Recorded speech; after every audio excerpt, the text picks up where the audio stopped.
listening to a banger of a podcast, the Raging Diecast podcast. Mike, what's going on, buddy? What's going on, Jacob? How you doing, man? So good to have you on the first ever Raging Diecast podcast. Thank you so much for being here. Absolute honor to Thanks, be man. on the banger podcast. Had to throw that in there. I appreciate you having me, man. When you told me you're going to be doing this, I'm here to support you any way I can. I think Appreciate it's a great that, idea. bro. Yeah, man, of course. Now, I was thinking back to when I first really met you. I'd been watching your videos before we even knew each other. And I think, and you can correct me if I'm wrong, but I think I was streaming on Whatnot, and I think you raided me. Did I raid you? I might have come in. I've raided you before, I think, one of the times, but I think I just popped in. That may have been in, yeah. You popped in. I was like, yo, Mike, what up? Follow him. All the good stuff. Yep, that was cool. And then just kind of bloomed from there, right? Like, yeah, I would think say we're friends started now. on Instagram. You sent me something, which is great, and then it just came down to like, hey, man, like here's my phone number. Let's just skip the whole Instagram thing. Become official friends, and then you said to me, hey, I'm thinking about starting a podcast. That's a great idea. Yeah, for sure.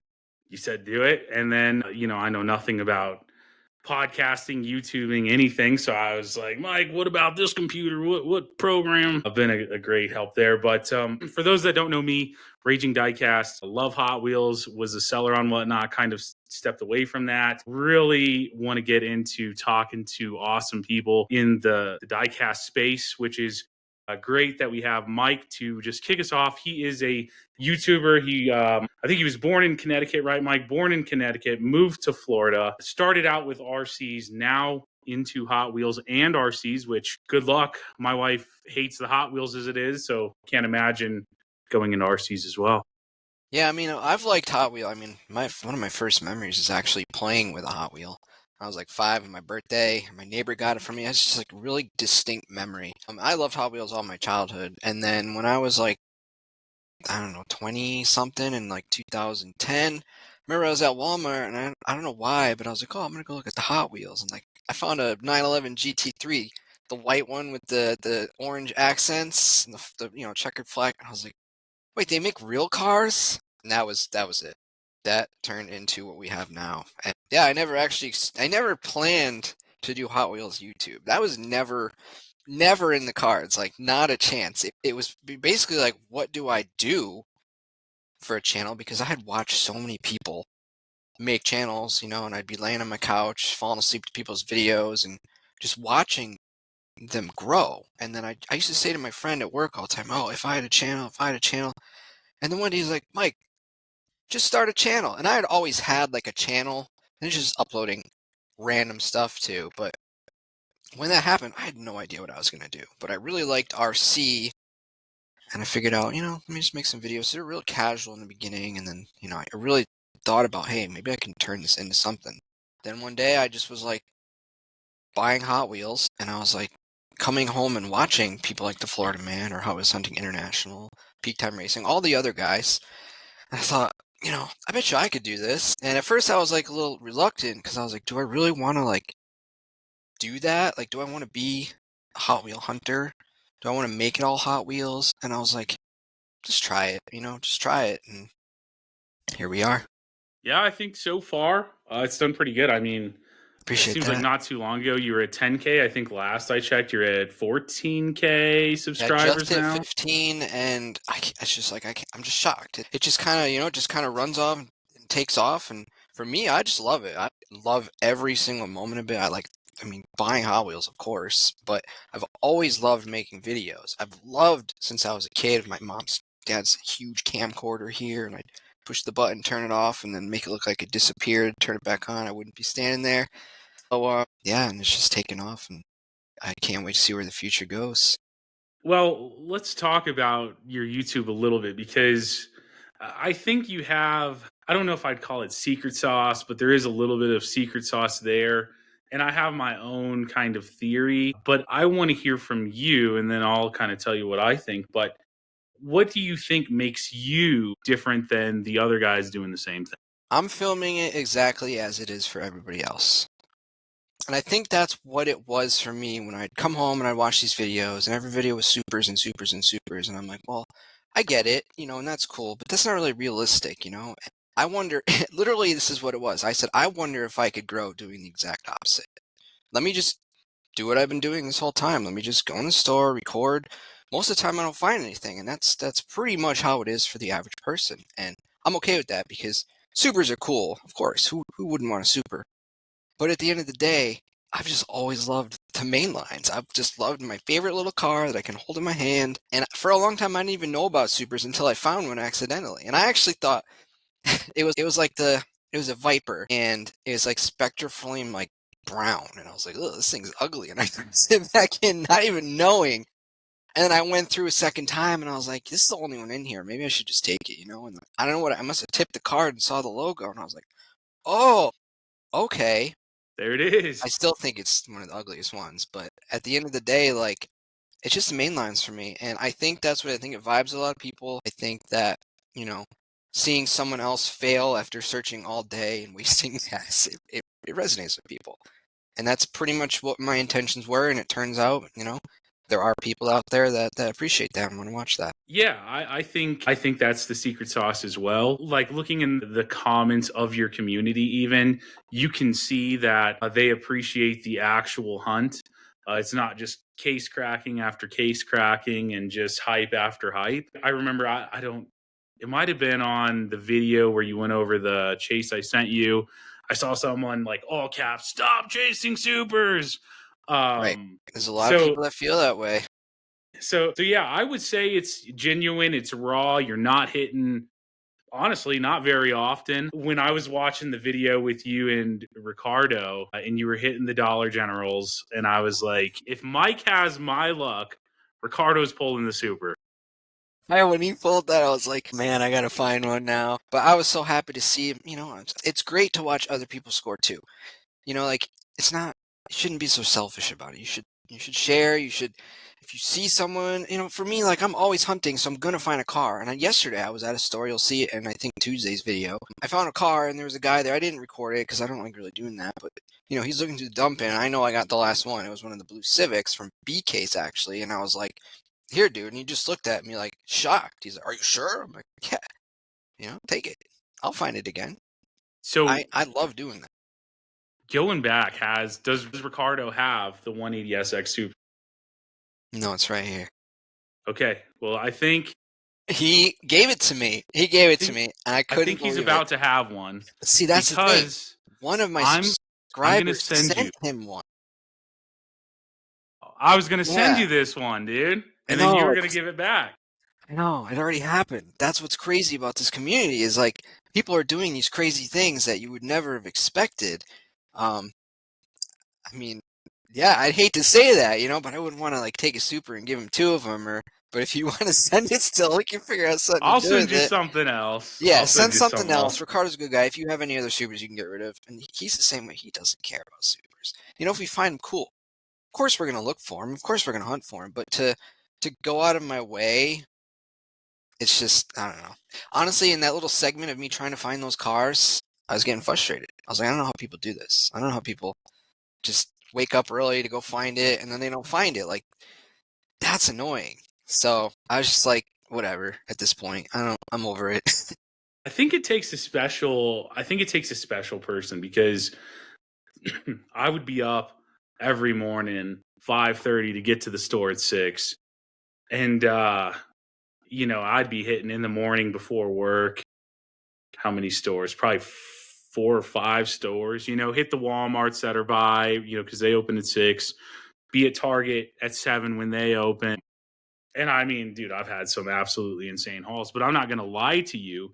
Some of that was from connections that were made, but I can tell you how I made those connections. There's a lot of ways that the collectors don't. And that is, I don't know what it is with Hot Wheel guys, but they just absolutely explode the aisles. Like it's terrible. Yep. And so I agree. I would go and like try to straighten it up. You don't want a kid falling over these 50 cars at some goober left laying around. So the employees would be like, hey, like, that's awesome, you're doing it, let me go check for you. You know what I mean? And so that's one way that paid off, is basically being a mom to everybody else and picking up their mess. And the employees are like, hey, I don't have to do that now. Let's see if I can help them Yep, out. that's exactly it. You gotta give a little. It's just how life is.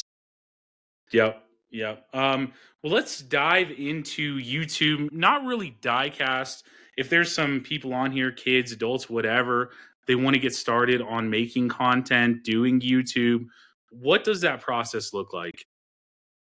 Push the record button. Have an idea and push the record button. A lot of it is courage. Like I was always a pretty shy kid. I wasn't too outgoing, and stuff like that. It's scary to put yourself out there for sure. Especially like now when I go to the store and people see me, it's like, wow, these people actually watch me. Like there's people that know who I am, and that could be a really scary thought. But in order to get there, to get the courage to finally do that, you got to push record. And I think that's what so many people skip, is they'll buy all the, and this is exactly what I did. And I told you this. I said, I want to see if I could build a channel with just my phone, with free software, with nothing else, because that will prove you don't need to spend all this equipment, and you just need to push record, be yourself, and try. And don't give up, because giving up is the destroyer of man. Fear judgment, fear failure. Those are the things that hold people back from what they want to do. Some people are so scared to do things because they think they're going to fail, and they never even try. And to me, that's just crazy. You got to try, and if you fail, whatever. There's no such thing as failure unless you decide that it's failure. And if it's not for you, great, pick something else. But there's just steps along the way. But it all starts literally with hitting record. And my first videos, man, if you go back to my channel, there's one specific where I was trying to do the outro, and I just kept tripping over my words. And then Lisa tried to do the outro, and she was tripping over the words. And then my friend came in and tried to do the outro, and suddenly they realized, like, oh, I see what he's doing here. It's not hard. It's not easy at first, and you just got to keep going. You have to push record. You can't get there without trying it. Yeah, and I think that's kind of where I'm at. Like, I would hate to look back for, something that I'm passionate about, thinking back and like, what would have happened if I Exactly. did. It's true. And so yeah, I think that's important. Now, going into it, I know you're monetized. What does it take? Like, what's the criteria? What does that process look like to So get for monetized? me, I think they've updated it a little bit. For me, you need 1,000 subscribers and you need 4,000 watch hours, which took me 3 years almost. And there was actually a point in time where I kind of took a break. So what happened, those 1,000 need to be within a year. So what happened is I went past that year point, and suddenly now every day I was losing hours while like slowly gaining them. So it was just like an uphill battle. I'd gain 10 and lose 5, and I gain 5 and lose 10. And that like last like 1,000 hours took almost a year, because I had it moving, it was going, and then like the whole thing with the move happened, and I just kind of took a break. And when I came back to it, it was grueling. But I've also had friends, one specific friend, I have a friend, close friend, he's from, blanking out here. He's from Sweden or something. Anyways, and he fast-tracked YouTube. He started doing stuff, I don't know if you're familiar with the streaming service Kick. Yeah, I've heard of it. A lot of So gaming he streamers. was capturing streamers, putting them on YouTube, and he called it Kings of Kick. That was his channel. And because of the virality of the current trend and the topics, he exploded and got monetized in like a month. Not even. But because he was using someone else's footage, they took it down. So, but I've seen it happen. I've seen channels blow up but it's real individual. It depends on your content. It depends on how hard, I upload almost every day now because, before it was like maybe once a week or twice a month, or because RC is expensive. That's another thing I love about Hot Wheels. It's endless content. It's cheap, and it's something I was already doing. I don't have to go out of my way to do it. But yeah, that's what you need. And I think nowadays, you kind of get like half monetized. It's either around 500 subscribers or 2,000 watch hours. I'm not actually sure, but it takes work. It takes hard work to get to the point where you start seeing $1. Yeah, sounds like it. So once you hit the 1,000, once you get monetized, you have to keep up that basic, like hitting the 1,000 watch hours, or is it like you're solid now? Like you're solid. You're in. You're in, and it can, range from a couple bucks to $20 a video. It really depends, and obviously as you grow, it grows, but Yeah, it takes work. It's a lot of work. I think a lot of people, like my new boss, I told him like, hey, like, just so you know, like this is like a full-time job to me. This isn't just something I do casually. Like this takes like all my time between hunting and editing and, especially when I have to watch the video back to see if there's any mistakes. And some of those videos are 20 minutes long. So I'll be up till right here. This is where it all happens. This is where the magic happens. I'll be up till 3 in the morning. I'll fall asleep in this chair. I'll fall asleep. I'll get off and sit on the couch for a minute, wake up at 6 in the morning, like, oh, and luckily for me, my wife totally understands what I'm doing. We're both trying to do our own thing here and make a better life for ourselves. So she's gets it, but it takes a lot of work. It really does. Yeah, I think I may be finding that out because I pulled up your recommendation, DaVinci Resolve, and that is, I could teach you everything you need to know, man. there we go. So there are a lot of features I don't use. I just use it as a basic editor. You drag and drop sounds in. You can. I just put the clip in, I cut it up, and then I render it. I don't really do much color alteration. And that's another thing too. I don't put a crazy amount of production into the videos. I just record it as it is. It's literally raw. The only thing I do is cut out silence. That's pretty much it. From walking to the Hot Wheels over to the Matchbox, I'll cut that segment out just so it just jumps from one to the next, which in my opinion keeps things flowing a little bit. It keeps, those pauses, because people click off when it gets quiet.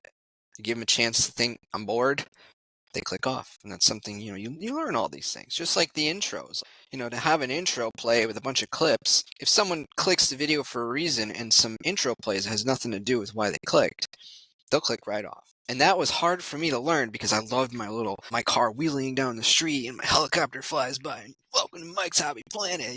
That was like, yeah. But once I realized like this is actually hurting my channel, like I need to get right into the action. So, do you have like a motto or a saying or something that is you? Like, for instance, like on Whatnot, me being like, "Yo, this is a banger," like, and then like, "Oh, that's not a soundboard, that's me," banger.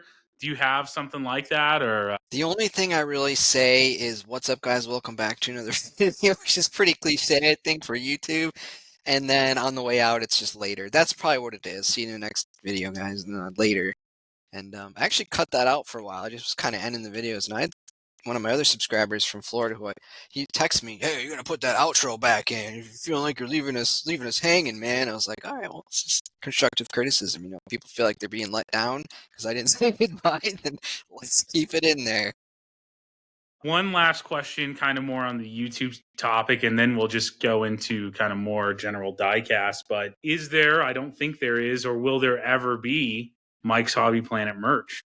Well, that's kind of why I've been thinking about making customs and stuff like that because I feel like it's more personal than a sweatshirt.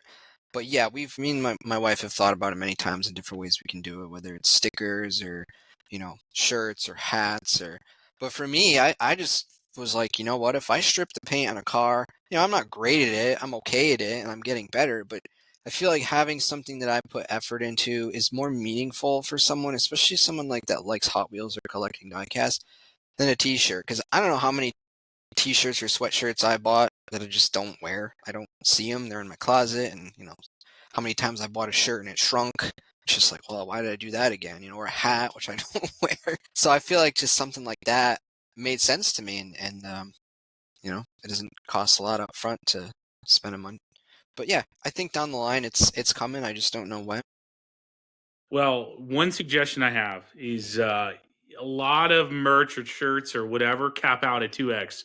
As we can all tell, I'm a big boy. Make them 3X. All right. Go up to 3X. It's funny you say that because, I get a few companies that send me products and I did a review on like a racing seat for a company. I was friends with the guy from another company and he actually moved and contacted me and he just sent me a Christmas present and it's like 2XL shirts and they're just so big. It's just like, man, I can't even wear these. So going into kind of diecast, I really think obviously there's different types of collectors, but really it can be, in broad terms, it can be categorized really in kind of two categories, at least the way I think about it is you have the collectors that are store hunters. They collect what they hunt, and that's pretty much it. Then in the other side of it, you have the people that are not, I mean, they can do that too, but they're collecting like convention, like you're not going to find a convention piece in store. Trying to get the higher end stuff. Where would you say you fall in between the two? Well, it started with mainline, so it was, mainline, and specifically the only premium I ever really chased around was the RWB Porsche. I got a whole bunch of those in 19 when they first came out. I went to Walmart every day trying to get them. But it was really casual up until, really until YouTube. YouTube changed things because I started collecting different types of diecast because I realized very quickly it was much easier to film a lot of stuff rather than just the Hot Wheels section because most of the time there isn't Hot Wheels.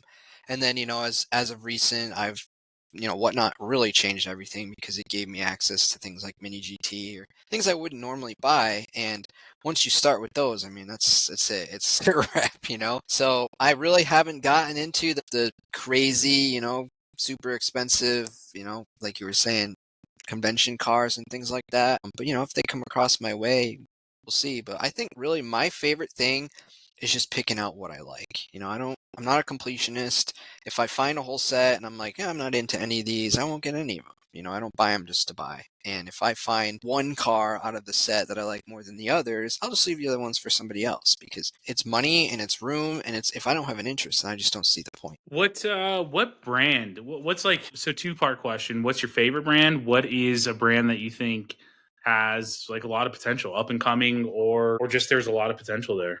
Well, I mean, it's got to be Hot Wheels because they're $1. I think that really sums it up. You want to go out, you want to get a bunch of cool cars, spend $10, you get like 7 cars or something like that with tax, and you can still eat lunch. But I really, really have been liking the Mini GTs. I think that the box art, the car, and then the picture of the car is really aesthetically pleasing, and I've found those to be the most addicting. I like how they're packaged, how you can see them like Hot Wheels, rather than the ones that come in the box. Some of the Mini GTs come in the box, but unless you're going to be displaying them, they're great for just kind of storing, which is essentially what happens to 90% of this diecast stuff. It just goes into a box, or you see it maybe once a year when you decide to look through it. Yeah, I think Mini GT is great. I've obviously had a ton of them. I've sold a ton of them. I think they're kind of underrated. I think part of it is with Mini GT in the packaging, it just doesn't have the awe factor. If I'm just being honest, it's just like I don't know what it is, but when you take that Mini GT out of the package, that's where it's like that's a pretty sweet diecast. So I think Mini GT is great, but its greatness is you have to open them. I don't know if it's something like the plastic's too thick and it reflects. I don't know, but you get them out of that plastic and they are awesome. One brand that I think is kind of, I don't know if I'd say up and coming, but doing a lot of things right now. That's kind of really not talked about a whole lot is Pop Race. I think I'm going to actually do a review on one. I paid, $12 or something for it. Uh, and it's like the trunk opens and is detailed. The hood opens and is also very detailed. Overall, the car looks great. So I think that's kind of like not a lot of people talk about Pop I Race, but actually just bought 2 of them. did you open them? Yep, I did. They're in one of my videos, and I was really impressed, and I completely forgot I bought them. I knew I bought a Mini GT, so when I opened the package and I saw the square boxes in there, I was like, oh my god, I totally forgot. This is the Pandem Civic, and then I think a Pandem Supra, and they're great. Is it the I blue love 'em. Civic? Yep. Oh, that's a Minty beautiful fresh, car. man. Minty And that fresh. one's kind of interesting because Pop Race was doing the boxes, and then with that, I saw they kind of put it on like a card. Oh, really? Yeah, no, mine came in the box. There's a carded version of it. Okay, I'm to check that out. Yeah, and I said in the video, I'm like, oh, this is a bad idea. Like, what am I doing here? But, and actually, while we're speaking to this, it popped in my head. I think the most underrated brand, personally, at least ones that you can find for cheap and real, like, easy to find, Majorette. I've just been in love with those cars. I opened them all, and I think that, for the money, you can't beat it. They're really detailed. They're really nice looking. They got rubber wheels. They got suspension, and they're all different sizes, which we recently learned. But I think as far as like the ones that are slept on in the stores, those for sure. Yeah, and that's kind of a double-edged sword because where there are stores, there is the potential for there to be like in-store scalpers, right? But the scalpers ain't picking up major. But with that being said, going back to like Mini GT Pop Race, That's kind of the beauty of those brands is like you can buy a mini GT for $14.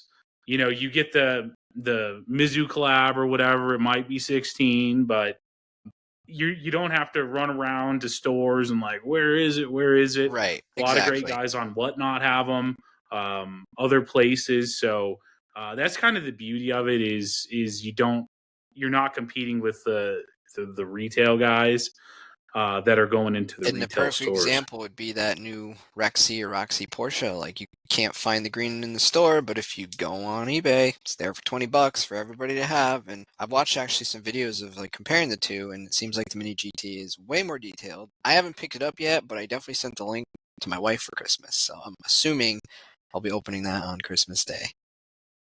Well, let's hope so. Do you remember what your first Hot Wheel car is? As a kid, no, I don't. I still have them all though. I have a whole box full of them. I actually restored a few of them. I think the one that pops out in my head the most is a red Majorette. It was like a Jimmy or a Blazer or something like that. And I actually had stripped the paint. It had like a bull on the side. It was like a bull and the paint was just destroyed. But back in 2017 when I did my first custom, I stripped the paint and painted it fresh red and it came out so nice. So that's the one that sticks out in my head the most as far as like a diecast car. But Hot Wheel, I don't know. But as far as getting back into the hobby, yes, it was the white Porsche 911 GT3 RS with the orange accents. And the first edition's Honda S2000 in yellow, which I still have both of those cars. Nice. What about you? Embarrassing story. So I've been into Hot Wheels since I was a kid. My parents got me into Hot Wheels really because anytime I would use the bathroom how I should as a child, I would get a Hot Wheel. So the inaugural, what we call potty seat car was, I think it's the first edition, 97 or 98. I think it's 98 that the white toilet car with like the plunger steering wheel. Yeah, that's the first one ever, complete banger. That's awesome. That's a great memory. I mean, that's something you'll never forget. Yeah, maybe not something I'd love to share on YouTube, but it's out there now. So That's funny. So now, whenever I see one, like I think the car collector on Whatnot had one or something, I think I might have, because I had recently purchased a collection secondhand to do some. That's how I started doing, Whatnot sales. Just bought a bunch of main lines. Pretty sure there was a metal one in there with the toilet on it. I'm almost positive. Oh yeah, everyone had them for some reason. I don't know why, but going back to that, and I think I know the answer. But when you're selling on Whatnot, which is obviously can be controversial, but honestly, you're getting a lot of cars people can't otherwise get. With that being said, I don't think, and you can correct me if I'm wrong, but you're not using any in-store pickups. You're using collections that you buy and putting those on Whatnot, but you're not taking every Honda Civic in store.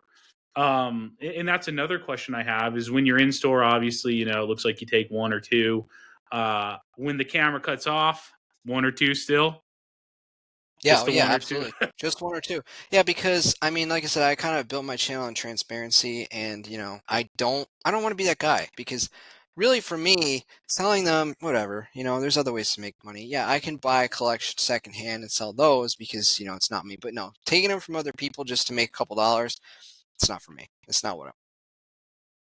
Honestly, like having resold, I mean, I think I'm, on Whatnot at close to 2,000 sales. Unless you have just like impeccable taste and what everyone's going to want all the time, I don't really think people who like buy up all the cars in store really have enough margin there to make any money. I don't think so either. Unless you take all the civics, and I see them on the local forums or local Facebook group, picture of every civic. And what I notice is the local groups don't get mad, but like the main one will. You'll have a lot of people in the main group angry about. When you see someone with 17 of the same car, it's like, why? I get it, of course. But yeah, the margin for a Hot Wheel, if it's $6, whatever, you buy 10 cars, make $60. I mean, cool, good for you. I just personally, I think that if I were to do that, it's just putting bad karma out there. And I've found that by helping and leaving and skipping, I've somehow attracted more things to come to me. You know what I found, and this is kind of, I don't know, my theory, but the ones who are like raging against the scalpers the most, which don't get me wrong, like if you're taking more than 1, 2, 3, if you're buying it for your kid, like why are you doing that? But the people who like scream the loudest are the ones doing it, but they're justifying it by putting all, 23 of these Zamax they found up for trade. So they justify it in their heart and soul that, well, I didn't sell it, I traded it. And it seems like that's kind of the thing. The ones who are yelling the loudest against it are the ones doing it, but they're saying, well, I'm not doing it because I'm trading, which honestly does, like, if you're using market value for your trade or if you're using market value to sell, you're scalping it. Yeah, However you it's want to pretty look much the at same it, thing. that's the way I There see was a it. point in time where I hoarded some cars. My biggest hoard ever was around 2017, the orange McLaren Senna. I hit up this store. It was a grocery store back in Connecticut. I used to go every day waiting for the drop, and I hit it one day. And there was, I don't know, maybe 5 or 6 cases, and there was like 10 Sennas, and I, I bought them all. And it's just like, I customized some and whatnot, but like, I kind of realized really quickly, like, there's no need for 7 of the same car. You got 1 or 2, that's great. If you want to customize one, that's great. The only time I do buy extra cars off camera is just when I find one to customize. I do have a bunch of castings that I do have sitting because I don't feel the need to show it in a video if I'm going to customize it. But as far as like when the camera goes off, no, I'm not hoarding all the cars and then storing them in a separate box somewhere, tucked away. Hiding Or them behind. in case a subscriber comes over to look through my Hot Wheels, I gotta make sure these ones are. Making multiple trips in and out the store. So we're gonna get into a real controversial topic here in a moment, but what is the favorite car in your collection right now? I don't know. I might have just jumped to because I made a trade for this, and it came in the mail today. Let's go. The soup. Yeah, the soup. So I've wanted this one for a long, long, long time. But I think it goes for like $80. So one of the subscribers messaged me actually on Whatnot, was like, "Hey, I know you've been looking for this. What do you want to trade?" And I just suggested a custom and a couple cars, and she's like, "Yes, please make me a custom." So voila, there it is. I finally got it. So this one, maybe that new red Lambo, and I also just got the super sent to me of the red Lambo, which was really cool too. I like the white Porsche. There's so many cool cars. It's just so hard to say. Yeah, there it Cracked is. blister on that one, but there it is, dude. Good opener. But see, for me, cracked blister, damaged card, I don't get mad. It's just like, because I'm not looking at that. I still have the object. Maybe it's just, I have some Ferraris with cars that are just like destroyed. Like a true, like, card collector would be like, dude, what the heck did you do to this? But I'm just like, it's still there. It's still the same car. Yeah, and that's another thing with collecting is like the collect what you like. It just seems so cliche, really. I mean, like, yeah, absolutely collect what you like. But also the thing with collectibles, like collectibles in general, is there some aspect of it you're collecting for value, I feel like. A little bit, yeah. And I know some collectors are putting more emphasis on that than others, and to each their own. But yeah, that's just something that like everyone's like, collect what you like, and I obviously collect what I like. Only 510s. I think supers are a good example because nobody's going to leave a super behind. No matter what people say, they're just not. You're not going to find that car and be like, oh, I did it once because I thought it was ugly. But once I realized it was a super, I was like, well, of course I'm going to take it. It's a super special car. It holds value. Other people value it. So, of course, you're going to look at that and think, I'm going to take this because it's valuable, even if you don't love it. So, super is a perfect example. There's definitely an aspect where you find a car and you go, you know what? People can't find this car. I'm going to take it. Whether you take all of them is one thing, because that's when you're getting into it's really worth something. Let me take it so I can benefit from it. I can monetize off that. But as far as, just finding one and taking it, even if you don't like it, perfect example, in my opinion, was this year's Pajero, the Super. That's, in my opinion, maybe someone disagrees with me. I don't think it's that great of a looking car, but I still took it because it's a super, and it has value. It has value. Whether I'll ever sell it won't happen. But yeah, of course I'm not gonna leave that. And that's the other thing. I mean, I've had some mega hauls. I'm talking, we ain't discussing the hauls, but I've had some mega hauls, and no super left behind. in good old Raging's book, because you can use those. Like, say I get, and this is just an example, 10 of the same super. I can use those other supers to trade for other supers, and someone wants this super that I happen to find and get this super that I want. And so it is kind of going back to that almost scalper-esque. It's a fine line to walk because, you know, like, you don't want to be that guy, but then you run into 3 or 4. And I did that. I put it on camera, and I got some backlash for it. I did it a year ago. I found 4 of the green escorts. I just happened to go to a dump-in, and I found one. I couldn't believe it. I was so excited. And then I found another. And I found another. And I found another. And I was like, I got to get out of this store before someone sees me holding these cars. And, you know, if they did, I almost kind of wanted someone to, because I would have loved to share with someone. But if no one's around, well, you're probably going to take them all. I think that's something people really get mad about. But realistically, I kind of think it's like along the lines of, you know, everybody's going to do that. But if you're going out of your way to do it, to open up 20 cases and take every super, a little different. If you stumble upon them, you know, if you find 20 cases on your own, cool. It's a fine line we walk on, and it really is. So back to my mega haul, a collector did come up, and we split it half and half. So what's your favorite thing about collecting diecast? Like, what's like, this is sick. I don't know if it's the colors or my love for cars. I have to imagine it's my love for cars. It's also, like I said, my first memory is my 5th birthday on the carpet playing with a Hot Wheel.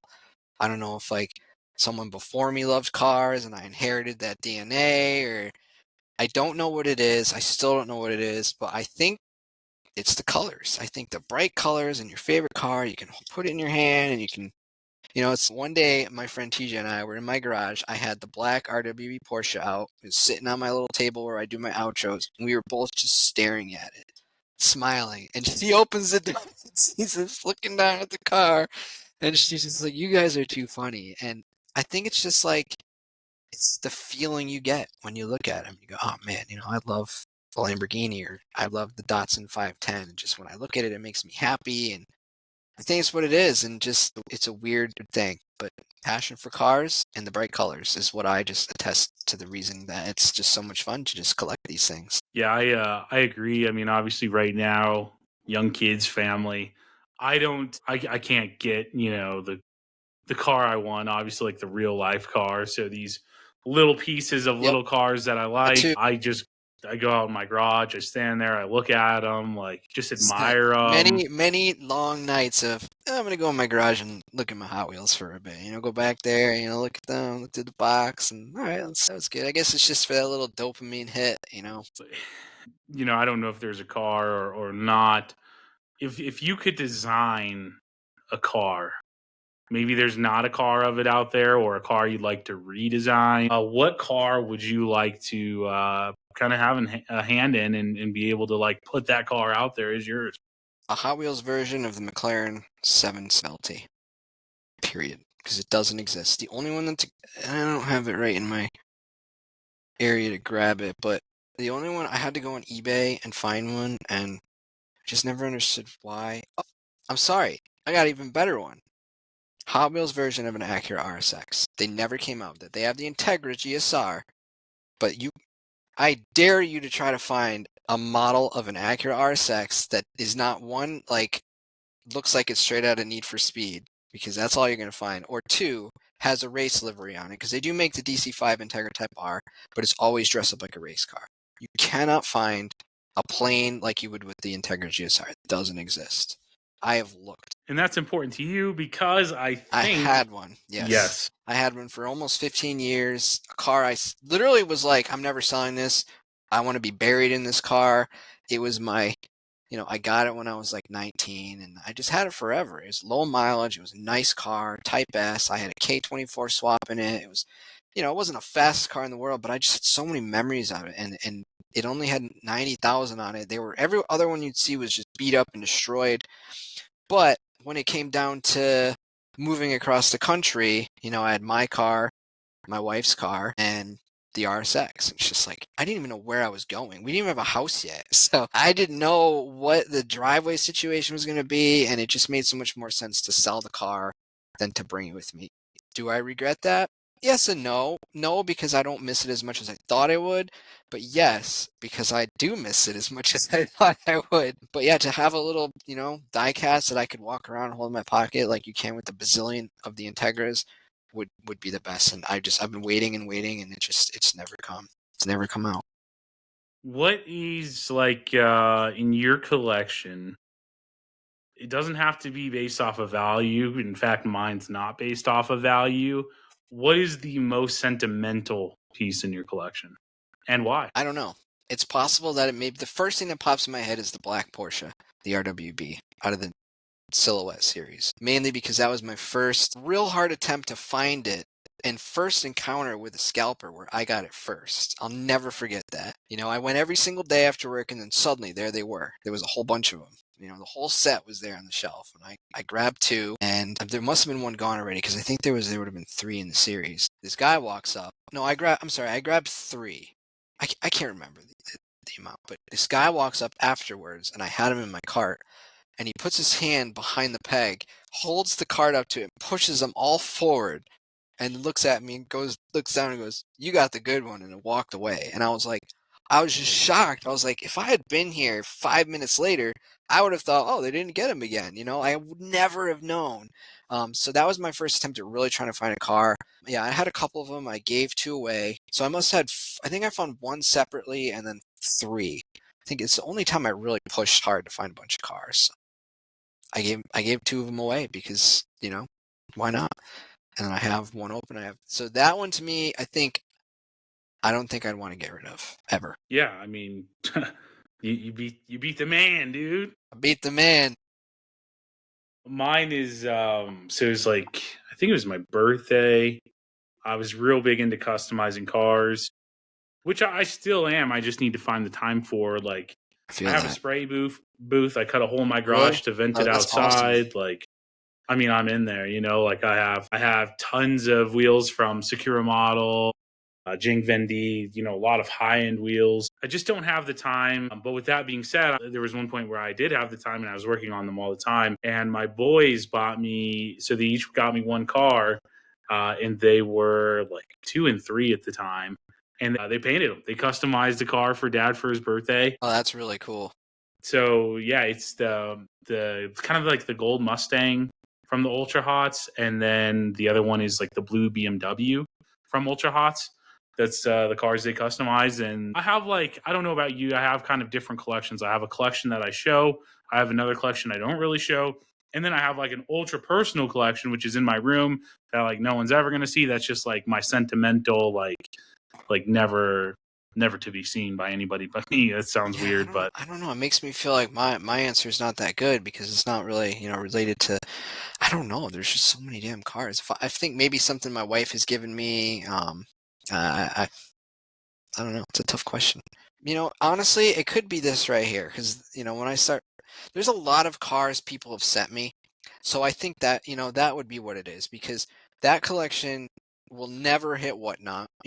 My stuff, whatever. At this point, if I have something on my collection that if I ever have to sell my stuff, I will, I'll sell from my collection. I won't sell from the stores, but I probably would sell some of my stuff. But I will never sell a thing that was sent to me by a subscriber because that's the better answer. Those cars for me are just like, because I still can't believe people, their kindness. I just can't believe it. I couldn't believe it last year when I got my first package, and I still can't believe it, opening this up today.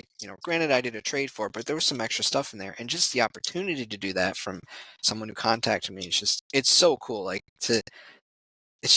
There's no words to express how grateful I am that there's people who support my channel and think about me to send me cars. Like the white Porsche, the Matchbox. I couldn't find that anywhere. And it was very evident from my picture or my videos that I couldn't find it. Months and months and months of being like, where's that car? And then suddenly I had like 15 people send me the car. And that was just like, man, like that's so cool. Or when they send my wife like the Hello Kitty car, like I know that means a lot to her that, something she didn't even know existed got sent by a stranger from across the country simply because they watched her smile about a Hello Kitty in a video. Yeah, I mean, just knowing like they're thinking And the one you about sent you. me too. I got that on display, front and center. Yeah, it wasn't the one I had in mind. That one I could never find, but it worked out. It worked out perfectly. I mean, McLaren, dude, McLaren. Supercars are my thing. I don't know what it is. I've just always wanted a stupid supercar my whole entire life, and that's basically a life goal for me. Like people are like, "Oh, what about a house?" I was like, "Well, yeah, if I can afford a supercar, I'll have the house too." You know, I'm not going to just go buy the car without having other things in order first. I mean, I've heard people doing that and being able to get the rest because of it, but we'll see where that all goes. Yeah, it might be a tight fit living out of Right? the old supercar there. Yeah, for real. Well, Mike, that kind of wraps this up. Do you have anything that that you want to get off your chest?